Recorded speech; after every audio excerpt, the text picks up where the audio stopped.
Hey YouTube, it's Joe, and I'm back again with another retro game treasure unboxing. It is, May 2022. I'm excited because I just went out in the mailbox and grabbed this bad boy. If you're not familiar with what this is Retro Game Treasure. It's a subscription service. You go to their website, retrogametreasure.com. You tell them what your preferences are, what kinds of retro games you want. They have Super Nintendo, N64, NES, Sega Master System. Mostly, cheaper stuff. Like you're not going to find Sega Saturn, you're not going to find TurboGrafx 16, or anything that's kind of harder to come by for understandable reasons. Subscription costs somewhere around $40, shipped to your house. It's not always the greatest deal on earth, but it's usually fun to open it, see what they chose for you each month. Sometimes you can get your money's worth or maybe a little bit more. Other times, not so much. So it's really just the fun of getting the box delivered, opening up, and see what you get. On their site, you can also tell them which kind of games you don't want. So if you don't want kids games, puzzle games, you don't want wrestling games, whatever, you can tell them that you don't want those. You can also leave a note in there specifying, if you have any special requirements or preferences, like complete in box only for a certain system, and they usually honor that, but I've seen that go either way. This month, I'm not sure what I chose. I think I stopped getting GameCube because I got burned on it the last time or something, so I think it's mostly cartridge-based stuff. But with all that aside, I'm going to go ahead and open the box. I cut the tape on it, but I didn't look inside, I promise. So it'll be a surprise to everyone. All right, so what we got here, we have these air bladder things to protect your games. So I always say the more of these you get, the less games, but that doesn't mean that they're not good games. So okay, it feels like I got a couple of Game Boy games floating around in here, maybe. So the first one is a Game Boy Color game, and that is Army Men Air Combat. So it looks like it's in pretty good shape. Haven't played any of the Army Men game for handheld systems, so that'll be fun to check out.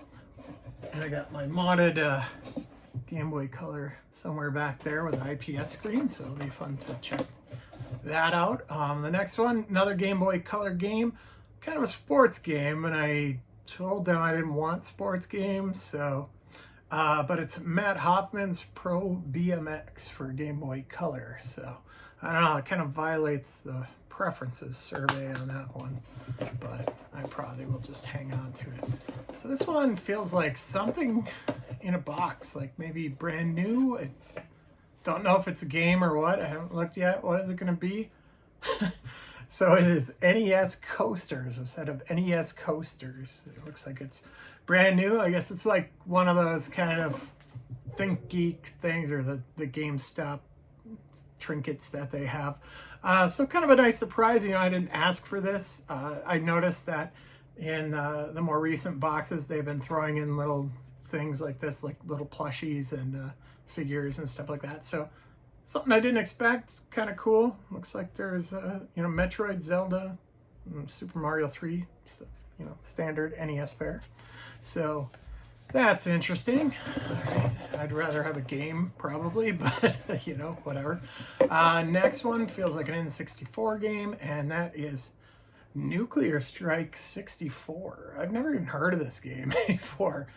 Somebody did me a favor and put the end label on there already, and it's a little different than the ones that I use, so I may pull it off and replace it. It's got a nice label right on the back there, which, because it's a black cartridge, won't be too easy to fix, but that's okay. I probably won't bother with a game like this. I don't think it's super expensive or anything. It's just one that I haven't seen very often, so that's interesting. All right, what's left? I got one left, and that is a Super Nintendo game, and it's another one I have never heard of, but not sure if it's good or not, and that is Turn and Burn No Fly Zone for Super Nintendo. So kind of an interesting one. Doesn't look like it's in too bad of shape. So one I've never heard of. That looks like it's it for the box. That's what the inside looks like if you're curious. So let's just kind of recap what we got here. I'm gonna lay these all out so it's easier for me.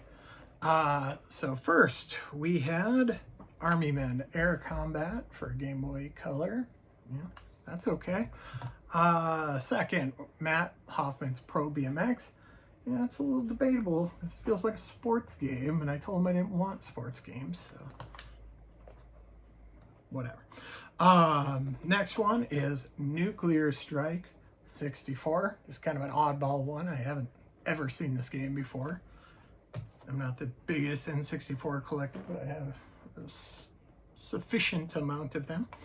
The next thing was these NES coasters. Just kind of a, you know, interesting little throw-in kind of a deal there. Maybe they're just trying to inflate the value of the box. You know, give me a better deal. I don't know. But, and then the last one was Turn and Burn No Fly Zone. Another one I've never heard of, but there's probably a lot of Super Nintendo games I haven't heard of. I mostly just focus on the ones I had as a kid, you know, kind of the better ones like, you know, Chrono Trigger, Soul Blazer, Super Mario, or Super Metroid, Super Mario World, stuff like that. So, you know, this was a fun one. A little bit of everything in there.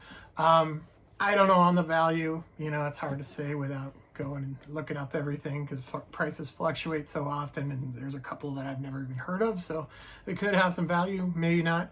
But with that, if you liked what you saw, go ahead and give the video a thumbs up.